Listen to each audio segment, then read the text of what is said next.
Kelly Shaw, Rocky Mountain Sasquatch Organization. I'm in Cascade, Idaho. I'm near where a kid had a Bigfoot sighting. It happened in February of 1979. Him and his younger brother got up early one Saturday morning to watch cartoons. Pretty much cartoons back then were only on Saturday mornings, and I back then, I would even get up early on Saturday morning so I wouldn't miss a single cartoon. Well, they turned the television on, and the cartoons hadn't started yet.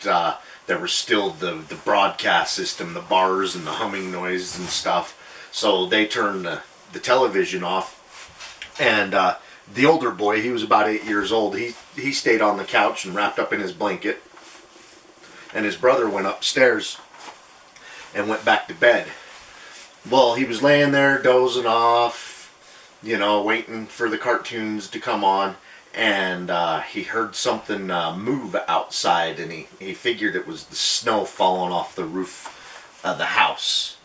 And then he saw, in the reflection of the TV, he saw a shape in the window.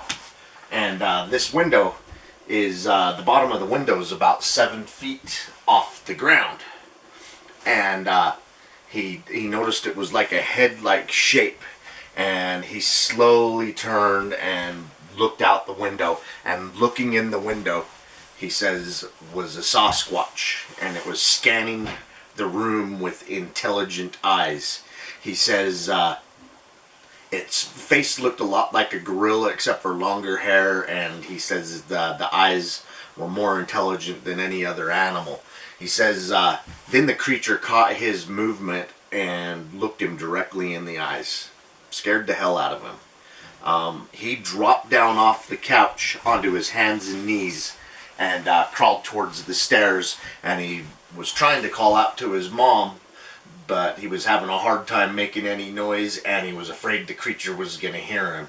And finally he made a gasp and a noise, and it woke up his mom, and his mom come to the top of the stairs, and she's like, "What's going on? Are you all right?"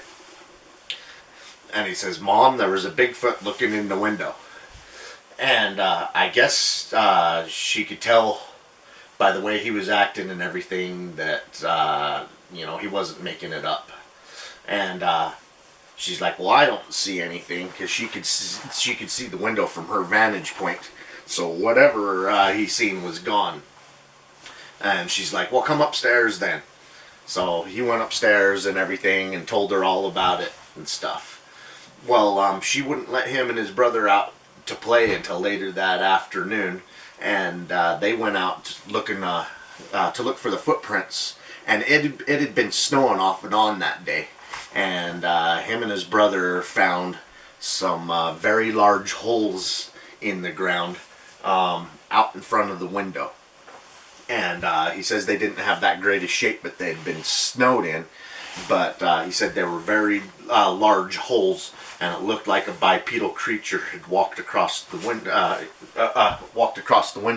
and stopped to look in. His mother, a couple of years later, found a newspaper article, and that same year, that same winter, within a 30-mile radius of that home, Donley, Idaho, and McCall, Idaho, there was a couple of other Bigfoot sightings during that same time period. So that area had some Bigfoot activity when he had his sighting, when that Bigfoot looked in the window. Bigfoot are famous for getting curious and window peeking in people's houses where there's sightings. And the same year, and the amount of sightings in that area when it happened, it lends some credibility to what this kid saw that day. So yeah, another sighting report. This is Cascade, Idaho, in Valley County, Idaho. You guys have a great weekend.